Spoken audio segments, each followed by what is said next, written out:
welcome back to Cinema Vino. It's good to have you guys with us. We got Travis Budd. It's your boy. Sean Jordan. It's your boy. And Taylor Owens. Hello. Bless his heart. My name is Todd Wofford, and we're starting off our new series on Beatles movies. It's going to be good stuff. My favorite group of all time. I think probably Taylor's favorite group of all time. 100%. So this is our wheelhouse. This is going to be fun. And yeah, the Beatles, they had kind of a really varied group of movies that they did, all very different from each other, and still kind of different components of the Beatles' personality come across in each one of them. Very famously, Roger Ebert, I think it's so accurate, he said that the Beatles had 4 distinct seasons when they were together. And this first movie we're going to do, Hard Day's Night, is right in the middle of springtime for them. Yep. This is the beginning. Everything's fresh and new. Their meteoric rise. Yeah, they still love being Beatles at this point. It's still fun. We start at spring? Mm-hmm. Okay. So, yeah, they're still, they're having a great time with the screaming fans and, the people crushing up against their car is still fun to them. Yeah, embracing it, yeah. Yeah, because they went through hard times. They all grew up pretty poor. Would you say they went through a hard day's night? A hard day's night. Which stems from a malapropism of Ringo Starr, who was prone to kind of those Yogi Berra type misstatements. We've had a really hard day's night. 8 days a week is another one. Tomorrow Never Knows is another one. He was prone to making gibberish statements that they co-opted into songs. Hard Day's Night was one of them. But yeah, this is definitely... It'd be great if all their songs are just making fun of Ringo. Ringo, you fucking idiot. Yeah. I mean, I'd say John and Paul turned all that into gold every time. Yeah, this is definitely... They had about an 18-month spring. And I would say that the next film we're going to watch, Help, is in the beginning of summer. Yeah. There is a noticeable difference between this movie and that one in the Beatles. If you go back and watch them back to back, in that movie they look a little more tired. They look worn out, I think. It's they look more stoned as well. Being stoned is part of it. They were not into drugs yet as of this movie. How can you tell with Ringo? It's very true. That's valid. Well, let me ask you this. It kind of seemed like this was the start of them getting toured around a lot, getting rushed around, getting managed very heavily. Yeah. Do you think that played a big part in them getting so tired as they got kind of pushed around to perform all the time? They got old, yes. Yeah. And I think that was their whole thing. They talk about it in so many things where it's it became not even about...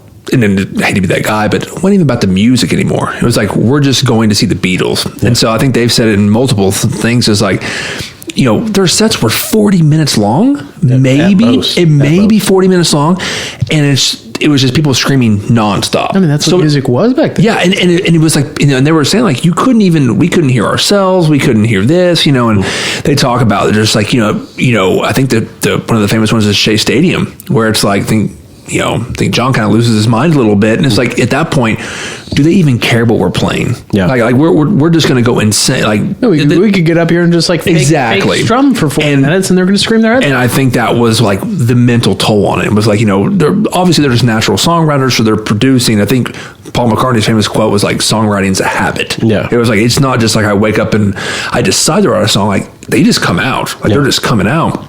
And so it was I think that just drained them. It was we're doing this, we're doing that, and I don't think anybody's really caring about the music. And this just kind of shows it. It's people are just literally rushing them, just bum rushing, just for really ultimately no reason. Yeah. So it was are we watching one movie from each season? Is that kind of the goal? Yeah, cool. Yeah. Okay. So they do a 40-minute set, but some of their songs are 2 minutes, 10 seconds. Yeah. 40 minutes is probably on the high side. You might be looking at 20 or 30. Yeah. And it's always the same songs pretty much every time on every tour. They'll do different stuff later. But okay, how much were these tickets running people back then? A sixpence? Come on. A farthing. In this economy? Yeah. Come on. I think that it was pretty crazy to get tickets. It was difficult to get tickets, especially stuff like Shea Stadium. Oh, yeah. They sold out very, very quickly. 8 bottles of milk. Warm. That's that's going currency, man. So this was released August 12th, 1964. Damn. This grossed $14 million against a budget of $500K. So, Yeah. Print money. What is that, loonies or like what currency? Loonies and toonies. This was translated into American dollars, so I don't know what the exchange That's was. like 600,000 pish poshes. Exactly. How many shillings is that? That's 35 Christmas gooses. The finest goose in all the land. Yeah, I remember at our liquor store where somebody would bring every year something called figgy Christmas pudding, and it's like I would look at that and think that's the most British thing I've ever heard. All I know is from the song. So bring us the figgy pudding. So Yeah. bring us the figgy pudding. I couldn't help but read that in a thick, like, it's a figgy Christmas pudding. Of course. You there, boy. What day is it? It's figgy pudding day. I got my figgy Christmas pudding. So, this presents an exaggerated, kind of silly day in the life of the Beatles. You get to experience it from pretty much their point of view. You kind of travel around with them. The four boys play fictionalized versions of themselves, kind of fitting the archetype that the media had already built for them, where John is kind of the goofy, like, smart ass. Paul is like the smooth talking, like, more ladies man type guy. George is the quiet, kind of introverted dude. He's artistic. Yeah. Ringo is the pitiful mascot, who, is kind of always frustrated. Dude, I fucking love Ringo in this. When he's dancing on the dance floor, Ringo's just going to town. He's loving life, man. Yeah, he's the like a most natural. Labrador. I love it. Speaking of teleportation, we just did Jason Takes Manhattan. Fucking John Lennon teleporting right out of that bathtub. Mm-hmm. That's just He has that power. dry. Yeah. It's awesome. Amazing.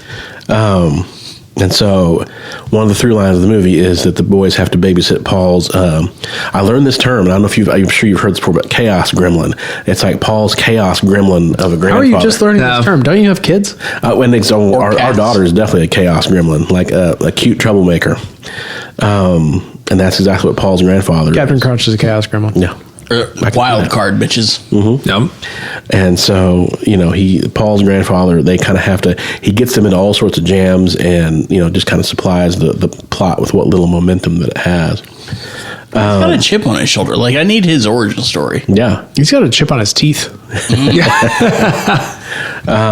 But he's very clean. He's clean. Yeah, he's a very clean old man. It's quite clean. So that stems from a part, from a previous part that actor played, which would have been a funny joke at the time that doesn't make any sense now, where he played a character who was known as a dirty old man. Yeah, that's so. Oh, I had heard those too. That is what because I had to like reference. I'm like, what was that from? That is the one I saw. I saw a second one that clearly was false. Yeah, but that it was like an inside joke, which is I love the internet. It tells you things. It's like it was an inside joke from the Beatles because Paul was late to a meeting. And Brian Epstein was like, well, where's Paul? And I was like, oh, he was having a bath. And he was like, well, he's late. And I guess, and they said that George said, like, yeah, but he's going to be clean. Yeah. And it was like that was, and I was like, that is false. Yeah. And it was like, but I thought, oh, that is hilarious. And then that's the one that's the most. I mean, both things can be true. Yeah, but that was it. Am I misremembering the lyrics from their later songs that they mentioned being a clean old man? Yeah, that was. Yeah, I mean, like Penny Lane said, references a clean machine. There's several references to being clean. Okay. Is it all self-referential back to this movie, or I don't know. I don't know either. But I did see that as like, wouldn't it be funny? Because that's the whole thing. Is like I guess the actor was very prominent in a TV show, and that was every single episode. They were like, "Oh, such a dirty old man." Mm-hmm. Like that was like his borderline tagline. Yeah. So they had fun calling it. It was the line that they would say, and the whole crowd would go, "Ah!" Yeah, they're like, "Ah." So you can imagine at that time, if you're sitting in the theater, like, oh, he's very clean. It's like, okay, so they're making fun of that, right? So this was directed by Richard Lester, who directed Superman 2 and 3. Mm-hmm. That's weird. Yeah. Also, fuck that guy from taking Richard Donner's Superman 2 job. Yeah. Which this is more his wheelhouse of being a comedy director. This is more. What percentage of Superman 2 did this guy? Like 10%? I saw the Richard Donner cut. How dare you? My understanding. That dude like licked 2 fingers and dipped it in and swirled. That was the amount of Superman 2 that he did. Travis is very triggered. Anyway, this is turning into a Superman podcast. Fuck that guy. With some very raunchy finger metaphors there.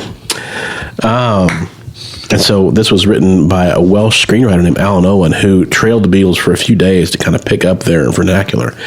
a lot of the quotes you hear, like for example, when they're giving interviews and their little like one-liners were taken directly from stuff they said in actual interviews. Of like, what do you call that haircut? I call it Arthur. Or like, how'd you find America? I turned left at Greenland. It's like he wrote down all the stuff they're legit. Yeah, they're famous for their like snark during interviews. Yeah. And that's what made them gave so they're many. very clever. Yeah. That's what made them cute and innocent. Yeah, the press just ate that up. Yeah, that was their ace in the hole, was that they're funny. They could hold their own. Yeah. It reminds me of hearing Bill Burr one time gave an interview where he was talking about Oasis, and he was like, "I'm jealous of those guys because they're rock stars, but they're hilarious." Yeah, he said those guys are as funny as anything in my act. John Lennon would have loved Twitter.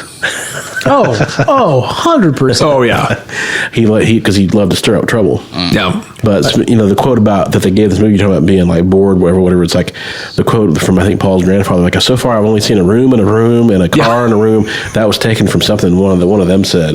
Since I've been here, I've just seen a room and a room and a car and a room. If John Lennon would have lived, Albus Dumbledore. Man, he would never. That's 10 points for Gryffindor. He would never work with her. Well, now, but I'm just saying, Richard Harris days. Yeah. So they took a lot of stuff from real life in this movie. There's certain scenes that are filmed that were not in the script. Like they just kept the cameras rolling, like John snipping the Taylor's measuring thing. It's like, I declare this ship open or whatever. It's like that was just not planned. That's just him acting normal, and they just filmed it and put it in there. There's a lot of those scenes that were not scripted. Ringo didn't even know they were filming a movie. And supposedly they were so pleased with Ringo and how he did that they added the whole sequence of him like running away from the band and going off on his own and run into a kid. And all that whole bit wasn't the script. He just like went on. I didn't know that. Yeah, the camera loves him. Or just can't stop looking, or can't quite look him in the eye.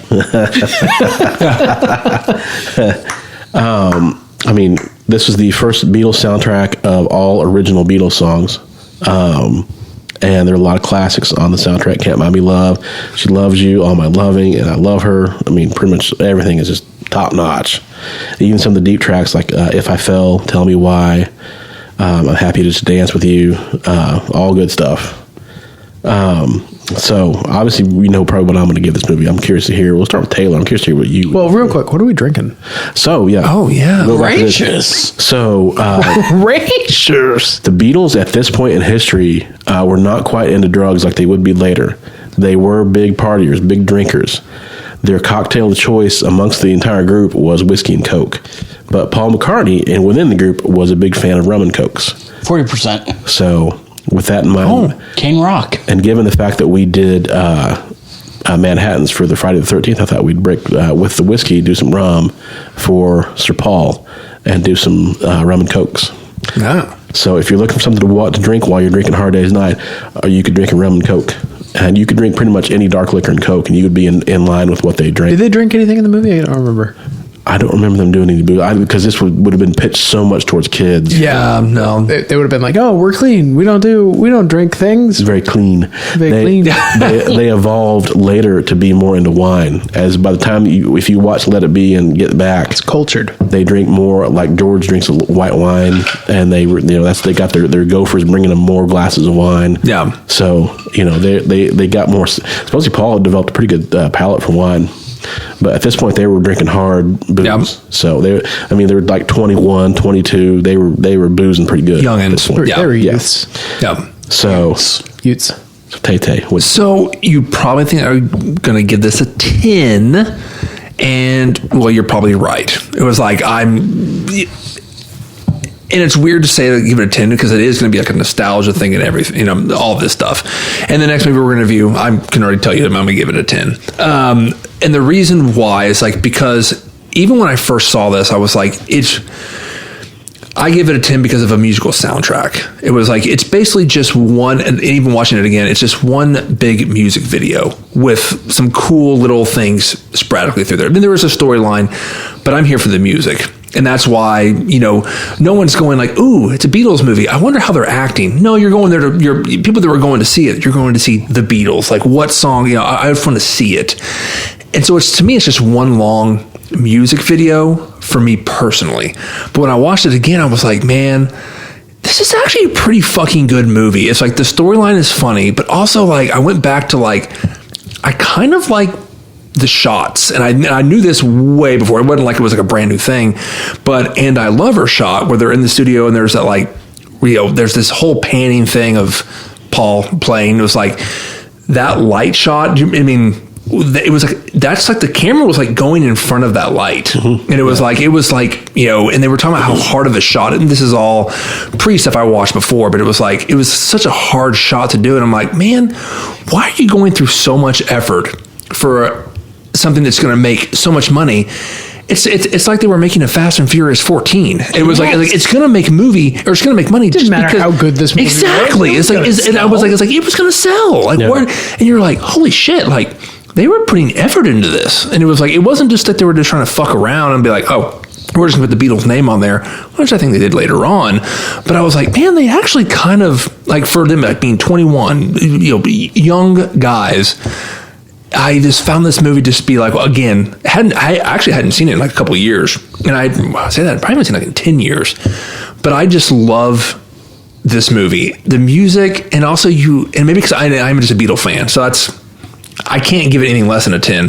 But watching these guys, when you watch it, like, man, how young they were, and I put myself in their age, you know, it's just like, man, if I was 21 and I was a fucking rock star, I'd probably be like, go fuck yourself. I don't want to be on a train with an old man playing in the end of a train with a bunch of, you know, in a boxcar of a train playing a song. I don't want to do that. Yeah. And I was like, but these guys were like, yeah, let's fucking do it. You know, because like you said, like, this is like their rise to, that's a great, I had never really heard that. It was like, this is like their rise to fame. So they're like, yeah, I'm game. Let's do it. Let's do it. Let's do what we want.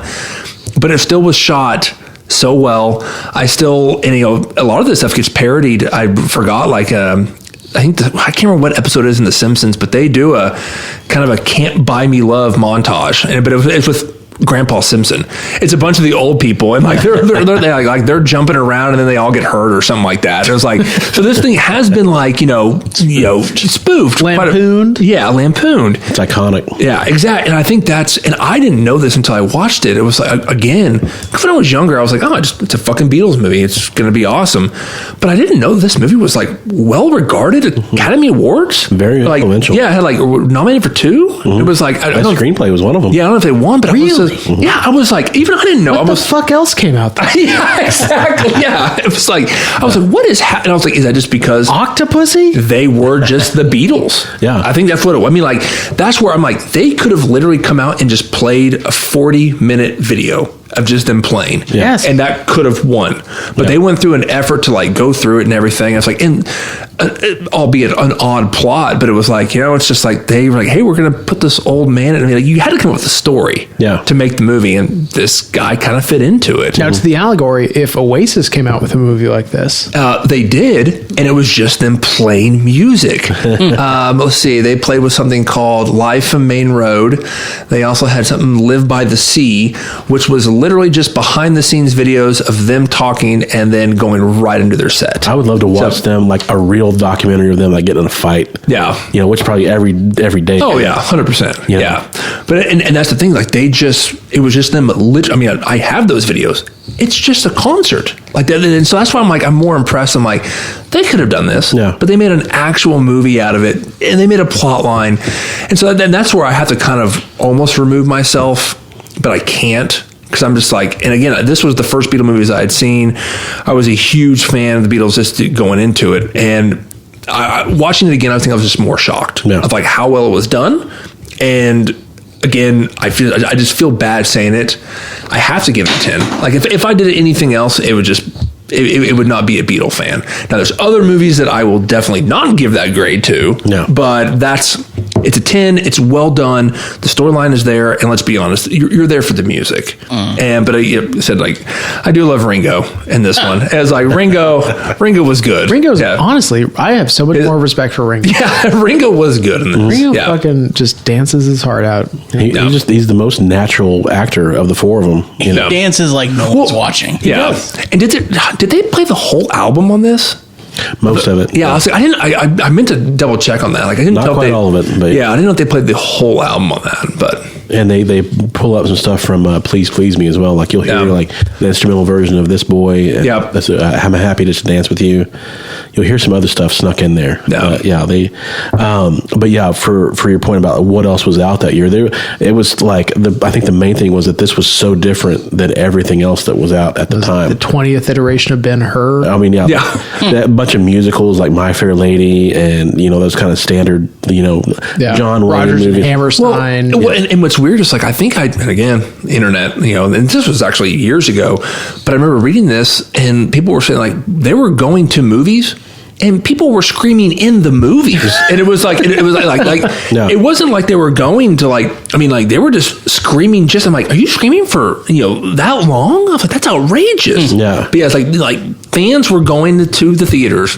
And they were screaming in the theaters. Yeah. Like, that is outrageous. And they touch on a lot of things from real life in this story about how they would have dummy cars going in different directions. Like, they would break in a different ways. Where they go through the car to go to another car? They would have one limo go this way, one limo. I always did love that scene. It was that was clever.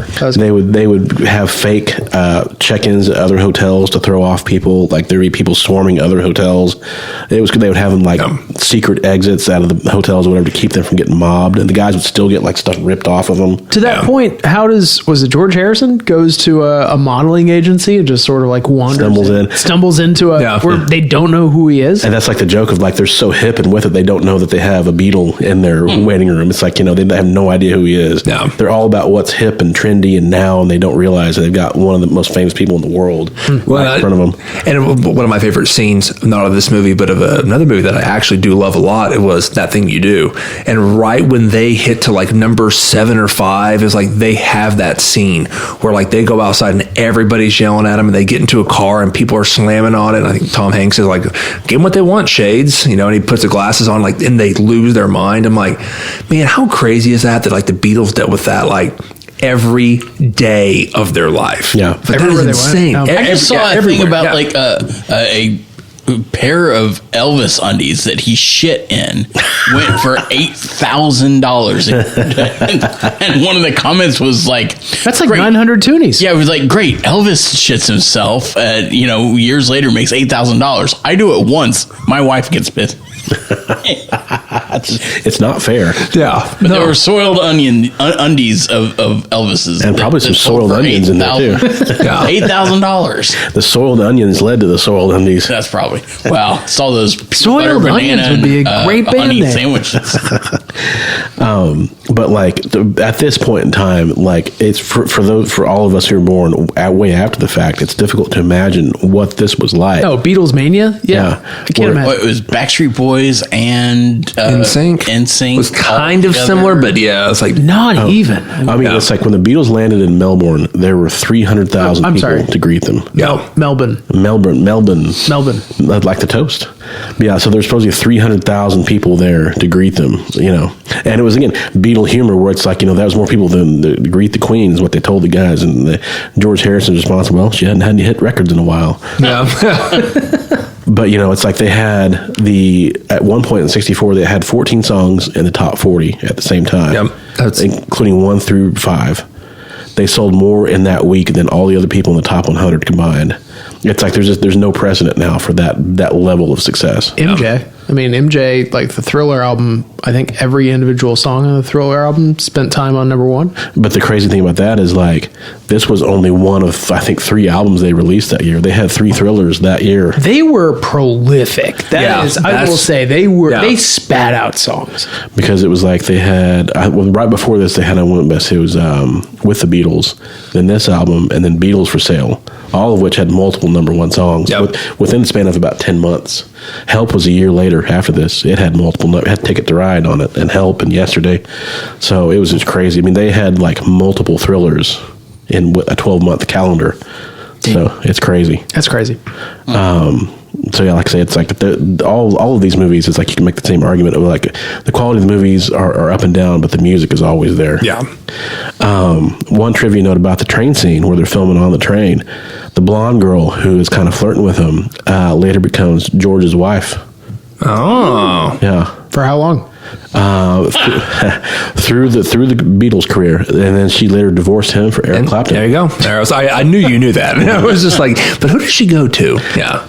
She has a type. Yeah. She inspired the songs "Something," but also from Clapton, "Layla" and "Wonderful Tonight."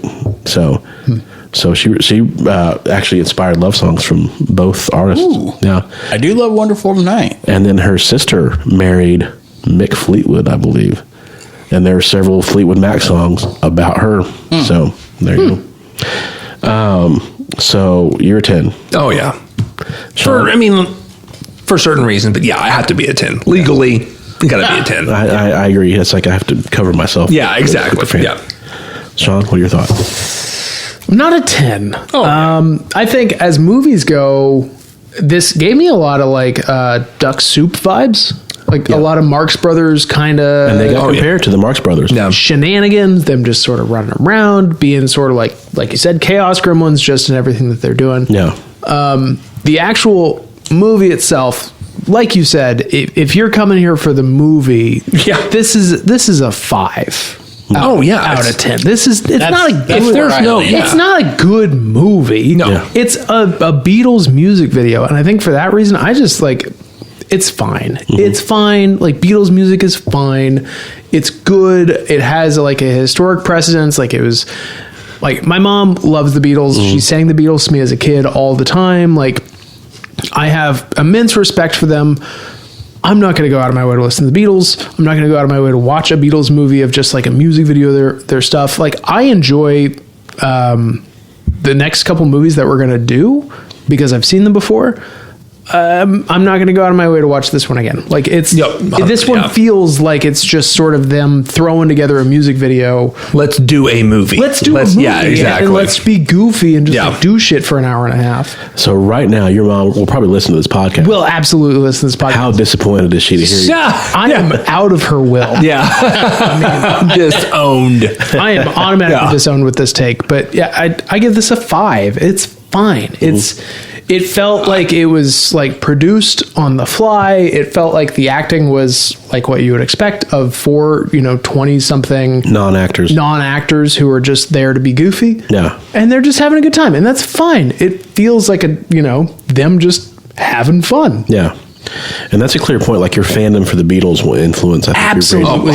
And that's what I'm saying. It was like I can't give it anything else. It was like I think my fandom. You can't be impartial. Yeah, and it was like and I respect that. And that's and I was thinking about this the other day. It was like because I would just randomly put on Beatles stuff, and I was listening to a podcast maybe about a year ago. It was 2 years ago, right when the Get Back thing was coming out, and it actually was one of them was. The It's Always Sunny podcast. People were like, enough of the Beatles. Enough. We know they were great. Yeah. And I get it. And it's like, and someone had mentioned, it was like, he didn't, not these words, but like Beatle fatigue. It's like, we're talking about the Beatles again. Cool. The greatest band ever. It was like 60 years ago. Live in the now. It's just like, come on. And I'm just like, hard to not talk about my reaction to this movie without it being a referendum on the Beatles as a whole. Exactly. And I think that's where I can't separate it. Exactly. It was like the Beatles are fine. Yeah. Yes, their music is highly influential. Their music is like, you can't get away from how big they were and how much of a phenomenon they were. I own the White Album. I own Revolver. I own like a bunch of stuff on vinyl of theirs because my parents were big Beatles fans because they were alive in that era. And they were musicians. This is a big influence on them. Mm-hmm. So it's hard to get away from the Beatles influence, but as like the music itself, for me, the Beatles are fine. Yeah, I'm not going to go out of my way to listen to I'm not going to listen to the Beatles. It's like a backlash in a way. I guess. Yeah, it's more like just like it's fine. Yeah. In the same way that I don't really go out of my way to listen to like Sabrina Carpenter, but the music is good. I enjoy Sabrina Carpenter. Yeah, but I'm not that new song too. That sucks. Yeah, but again, I'm not going out of my way to listen to her. I'm not listening to Taylor Swift. Yeah, but Taylor Swift, she's fine. It's pop music that's popular, and I enjoy it. But I'm not going out of my way to listen to it because I listen to other stuff. I think, and I 100% agree, and I do think it's like, I remember seeing the memes last year when they were releasing the new Beatles song. and people were like, Beatles fans were like, and of course, even I was like, song's okay. Yeah. And I was like, it's like, oh, this is they finally all did it, whatever, the other John Lennon song. And people were like kind of making fun of it. They were like, okay, yeah, man, some old recording from John Lennon that they remastered. Cool. And it was like almost like making fun of the Beatle fan. Yeah. They're like, 100% agree. It's like, why do I care so much about this song that John had a loop of in 1970? And it was just like, it's like, I don't know, I still care a little bit. It's like, but I understand why people don't care. Well, I get that. And also, like, going back and watching, like, Indiana Jones, it's like this thing has become so ubiquitous that now you go back and you watch it. It's hard to appreciate what it was at the time because it sort of set the precedent and it set such a big cultural milestone that now everything that happens after that feels derivative. Well, as Peter Griffin says on Family Guy, like it insists upon itself. It does. It does, and I think it's so hard to separate the Beatles from the Beatles that like this Beatlemania. Like if you watch this movie independently, having no knowledge of the Beatles, no knowledge of the music, this movie fucking sucks. 5-4. Like Which you said, is fine. 100%. It's fine. It's a fine movie. I give it a 5. I'm not going to go out of my way to watch it. But like, you can't watch it without the context of the Beatles. It's hard not to conflate the two. Yeah. Yep. And so like, the movie itself, I enjoyed like bits of it. I thought there were like fun parts that I was like, haha, look at them. They're montage of Ringo. Up to no good. Like Ringo dancing on the dance floor on bananas. I loved it. Like, it's like you said, it's like you also feel that like probably that pressure of like, I don't want to like say this is a 5 and then say, well, I'm not a Beatles fan or whatever, like that it's a referendum on the group itself. Right. I don't want this to be a referendum on my take on the Beatles. Yeah. Like, as a movie, this is a 5. It's like that is true. I mean, you can be a huge Beatles fan and look at it, it's like, it's all right for this movie. Sure. You know? Yeah. Oh, and I do. I was like, man, this is not my favorite Beatle movie. But the other ones, as Beatles guys, what is your favorite era of the Beatles? What's your favorite album? Like, where do you kind of land? Is this it? About Now and the next movie we do. Yeah, and it's tough for me. I love Help too. That's a great album. I mean, I'm weird when it comes to bands like the Beatles and Zeppelin. Sometimes I fall in love with like weird little tracks, like on Help, like I Need You. You know. Oh yeah, I think Paperback Writer is my favorite Beatles song. Yeah, it's just like one track kind of hooks you. It's just kind of weird. Yeah, you know. It's but like the early Beatles stuff is not where I vibe. No, it feels very like 50s, 60s kind of. And that's kind of what it is when you're talking about this album kind of being original stuff, like nothing covered. It was like, and I think that is also, sometimes when I listen to younger Beatles stuff, I have that like nostalgia of kind of watching this of like, I'm more impressed. I'm just like, man, so they just knocked out, this album in 3 days. Yeah. Whatever it is. I'm just like, man, it's impressive. And it's like, this song I don't like. And it was like, but they did this in... But watching them just like hammer I was like, but they did this in like, 17 takes, but those 17 takes took, 30 minutes and I was like, what? Yeah. And it's like, and I think that's where like, and again, I'll probably never be able to separate it. I'm just like more impressed with the stuff they've done where I'm just like, man, that's just like unheard of. And I enjoyed Let It Be because we podcasted on that. Get Back, yeah. Get Back, yeah. Oh, Get Back, yeah. It was maybe like 4 years ago. I don't remember, but I think it was just you and I just kind of cranked it out. Yeah. With the Peter Jackson. It was the Peter Jackson like documentary, and it's worth watching. So what was the other one after that? Didn't he do one more that just came out? Well, I mean, he remastered the Let It Be, the original movie. There was a, I think Paul like came out with a the Rick Rubin. Yeah, the Rick Rubin and Paul. I don't know if that's Peter Jackson or not. I don't think it is, but I think it's just Paul putting it out. Yeah, that was might be what you're thinking of. And that was pretty cool too. Just, that was within the last 6-8 months, years. Oh no, it's been a year or two ago. Yeah. That was a few years ago. There was one that showed where Paul McCartney was basically coming up with maybe Let It Be, or he was coming up with... that was Get Back. That was Get Back, and then something else came out after that is also on Disney+. It was like was it the Beatles documentary from this time period, like the Beatles 64? Because that was... Oh, that might have been. Yeah. I want to say it wasn't Robert Zemeckis. It was somebody like that, though, that oversaw that. Okay. And they remastered the footage that was around this time period. There's some stuff behind the scenes of this movie. I don't know. I didn't watch that one. Yeah, it's interesting. I mean, it's a deep dive into this time period. I mean, if you're a big fan, it's worth it. So you're 5. I'm a 5. Yeah. So I am also a 5, but I do love the Beatles, and I will go out of my way to listen to them. I got introduced to them mainly. I just bought a bunch of like greatest hits albums when I finally got like a CD player. So I had the red album and the blue album. So the early stuff and then the later stuff. It was like 64 to 67, and then 67 on. Yeah. And I liked all the songs from both, but I would primarily listen to the 67 on. This movie, I like their later catalog more. Yeah. Sgt. Pepper's. This movie was not. I give it a 5. I like the grandpa and all of the. I do like. I thought he was pretty good. Yeah. But like, I also watched a lot of the Monkees whenever I was at the babysitter. Me too. Which this movie kind of set. Just you wait for the next one. Yeah, this was a precursor for all of that. But that's what I saw first. Yeah. So in my mind, when I'm watching this, and I'm like, oh, I've seen this done better in like a season of the Monkees. Like, it's not the same thing. The songs from the Monkees are not as great. I mean, there are some fucking good songs. There are, I enjoyed. no doubt. Like the part where they say like, "Hey, hey, we're the Monkees." Yes. Yeah. We like Back into Clarksville. And then that song from Shrek. Yeah. Daydream Believer. Whatever. Yeah. Yeah.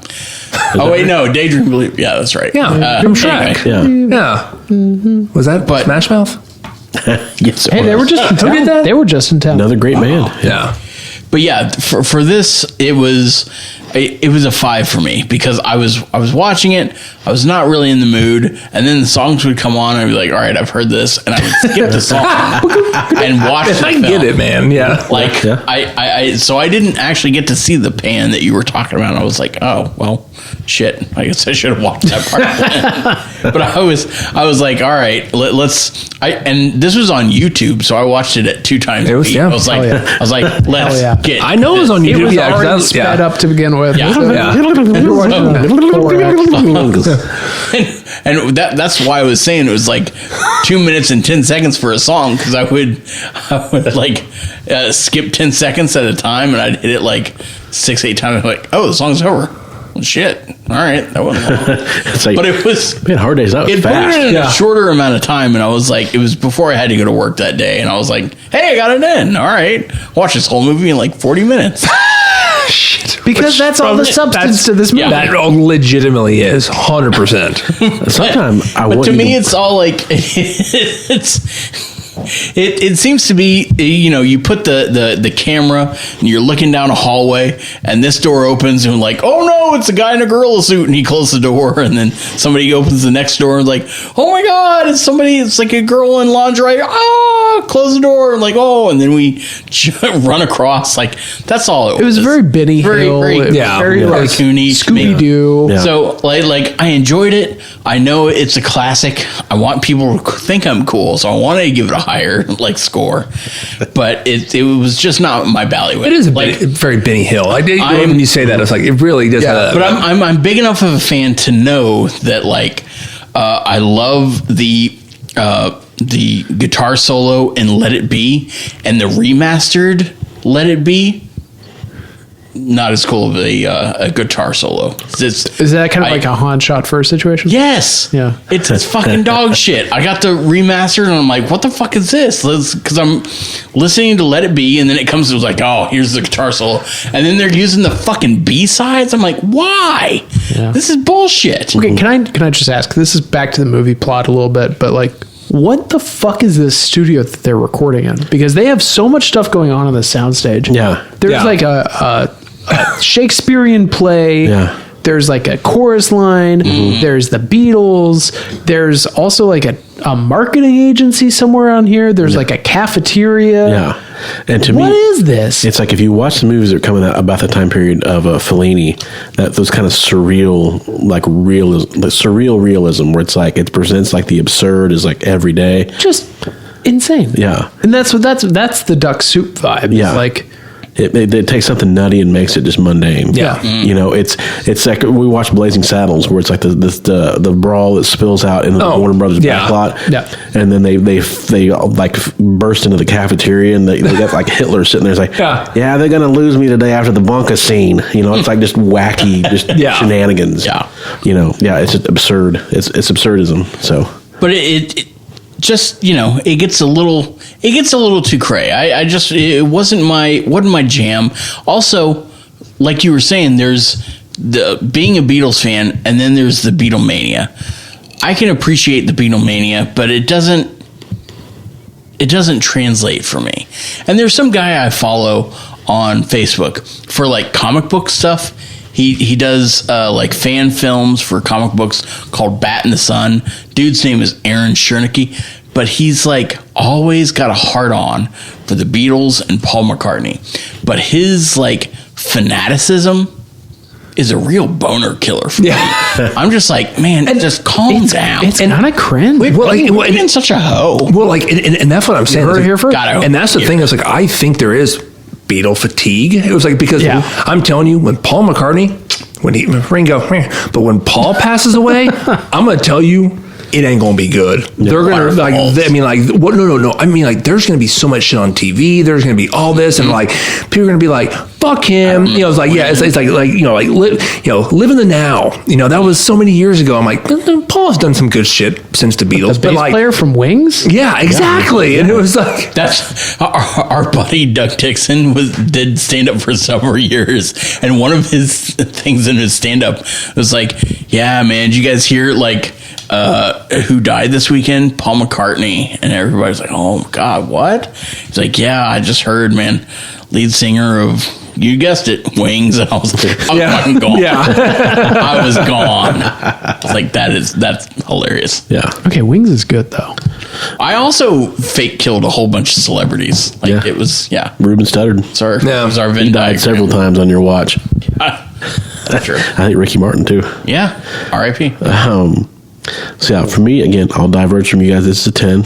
Not like What? This, yeah, I'll give this a 10. you can't. Yeah, There's like, I get it. I agree with. I 100% agree with both of you. I respect you guys. I just can't. Yeah. It was like legally. Honestly, it was like Taylor's fanaticism back in middle school and high school that introduced me mostly to the Beatles. And then I started listening to him. And then he let me borrow his White Album. Thank you. Okay, White Album is bastard. White Album's incredible. What? Yeah. Yes, I burned it and then I gave it back to you. But fucking the Guitar Gently Weeps, Rocky Raccoon, Glass Onion. So my titties have not gotten soft since. Before Todd, I want to hear it, but because I'm a Beatle fan, like Bailey's, we got this whole thing of like vinyls, like old vinyls, and they're a little beat up. But we got the White Album from like one of our parents, and like I was like, oh, this is great, like old school. When you listen to it by itself, like when you're like, hey, I'm putting up, and you're like, you don't have it on like CD, you can't skip, it's just Old there. Thing. That mofo long. That mofo is long. When I'm just like you put that little thing on and like you ain't moving it. It's just going. You're like, oh, number 9. And I was just like, it's like you start to be like, they just didn't give a fuck during that time. But I was like, but yeah. So I do love the White Album. But when you got it on vinyl and there ain't no skip, that's a long album, man. You've got to have a big old set of testes to listen. Piggies? To be like, Piggies on here. I was like, yes. That is the greatest song Piggies George has ever done. Yeah. Well, obviously in Blackbird, I'm not going to stroke its cock any more than has already been done in this world. But it deserves all the stroking that it gets. Yeah. But Piggies! 10. Yeah. Damn. Now, back in the USSR, like, I usually skip that first one. I was like, I've heard it enough in this world. But, like, everything else, let it play. So yeah, to me this is a 10. And back. Yeah. And we're back. So then it's like I say, it's difficult now to look back on how influential this movie was, and kind of like everything it captures. So this actually incorporates a lot of like French New Wave techniques of like, it's very minimal, it's very stripped down directing. they go for like kind of a weird hyper realism with the actors, because you have to with the Beatles because they're not natural performers in terms of acting. So they go for kind of a minimalist, realistic approach to filmmaking. And so this is kind of the beginning of like the mockumentary, like the sort of A Spinal Tap. Yeah. that you are there kind of a thing. Yeah. This film kind of invented that. And so, and to me, it's a lot of fun. Like, I get a lot of fun out of watching it. Like, I appreciate different eras of the Beatles in different ways.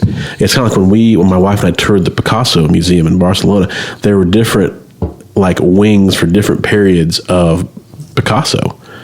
And, I love wings. There was, exactly. Paul McCartney again. Yeah. But, they had Picasso's blue period and, like, his pigeons, like, the different stuff he painted at different points in his career. And the Beatles are like that. You could go into a Beatles museum. There are different rooms and different things. They're very segmented, yeah. And so, and there's something great to appreciate about all of them. To me, this is them when they were still pretty carefree, and all the fights they would have later, and all the scandals and trouble they would get into later, and the falling out they would have with each other. That's still years in the future. You get to see them when they're still like young and crazy and carefree. That's valid, yeah. And they're having fun. And so I think of it from that point of view. Like, you get to see them when they're still having fun. It's like they're a group who called their shot before they became famous. Of like John and Paul writing songs, and they were saying, "Let's write ourselves a mansion. Let's write ourselves a sports car. Let's write the song that's going to make us famous." They would literally say that when they would write songs, and so they called their shot. And now you get to see them with this movie, like hitting it out of the park.